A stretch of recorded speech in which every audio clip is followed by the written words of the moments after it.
ಮಿತ್ರರೇ ನಮಸ್ಕಾರ. ಇವತ್ತಿನ ಸಂಸತ್ ಕಲಾಪ ಮುಂದೂಡಿಕೆಯ ಹಿಂದಿನ ಪ್ರಸಂಗ ನೋಡಿದ್ರೆ ಸದನದ ಒಳಗಿಂತ ಹೊರಗಳೆನೇ ಹೆಚ್ಚು ರಾಜಕೀಯ ನಡೆಯಿತು ಎನ್ನಬಹುದು. ಕಲಾಪ ಮುಂದೂಡಿಕೆಯಾದ ತಕ್ಷಣವೇ ವಿಪಕ್ಷ ನಾಯಕರ ಮುಖದಲ್ಲಿ ಒಂದು ವಿಜಯದ ನಗು ಕಂಡುಬಂತು.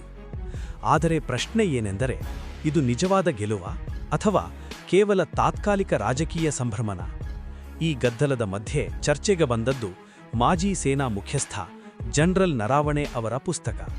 ಸಾಮಾನ್ಯವಾಗಿ ಸೇನಾ ಮುಖ್ಯಸ್ಥರು ಬರೆಯುವ ಪುಸ್ತಕಗಳಲ್ಲಿ ಸಂವೇದನಾಶೀಲ ಮಾಹಿತಿಗಳಿರುವುದರಿಂದ ರಕ್ಷಣಾ ಸಚಿವಾಲಯದ ಅನುಮತಿ ಅಗತ್ಯವಿರುತ್ತದೆ. ಆದರೆ ಆ ಅನುಮತಿ ಬರುವ ಮುಂಚೆಯೇ ಈ ಪುಸ್ತಕದ ಕೆಲವು ಅಂಶಗಳು ಹೊರಬಂದವು. ಇದನ್ನು ಹಿಡಿದುಕೊಂಡು ರಾಹುಲ್ ಗಾಂಧಿಯವರು ಸರ್ಕಾರದ ವಿರುದ್ಧ ತೀವ್ರ ಟೀಕೆಗಿಳಿದರು. ಪುಸ್ತಕದ ಪ್ರಕಾರ ಚೀನಾ ಗಡಿಯಲ್ಲಿ ಟ್ಯಾಂಕ್ಗಳನ್ನು ಕಳುಹಿಸಿದಾಗ ರಕ್ಷಣಾ ನಾಯಕತ್ವದಿಂದ ತಕ್ಷಣದ ಸ್ಪಷ್ಟ ಸೂಚನೆ ಸಿಗಲಿಲ್ಲ ಎನ್ನುವುದು ವಿಪಕ್ಷಗಳ ಆರೋಪ.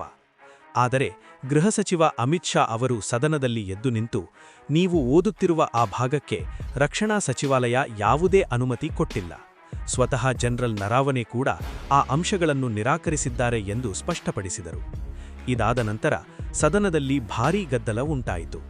ವಿಪಕ್ಷಗಳ ಗಲಾಟೆಯಿಂದಾಗಿ ಇವತ್ತು ಸಂಜೆ ನಡೆಯಬೇಕಿದ್ದ ಪ್ರಧಾನಿ ಮೋದಿಯವರ ಭಾಷಣವೂ ಸಾಧ್ಯವಾಗಲಿಲ್ಲ.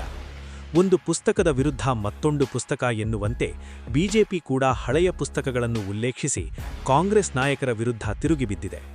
ಅಧಿವೇಶನದಲ್ಲಿ ಸಾರ್ಥಕ ಚರ್ಚೆಗಿಂತ ಗದ್ದಲವೇ ಹೆಚ್ಚಾಗುತ್ತಿದೆ. ಇತ್ತೀಚಿನ ದಿನಗಳಲ್ಲಿ ಸದನದಲ್ಲಿ ಒಂದು ಒಳ್ಳೆಯ ಚರ್ಚೆ ನಡೆದಿಲ್ಲ ಎನ್ನುವ ಆರೋಪ ಈ ಬಾರಿಯೂ ನಿಜವಾಗುತ್ತಿದೆ. ಇದಕ್ಕೆ ಮತ್ತೊಂದು ಸೆನ್ಸಿಟಿವ್ ಅಂಶ ಸೇರಿಕೊಂಡಿದೆ.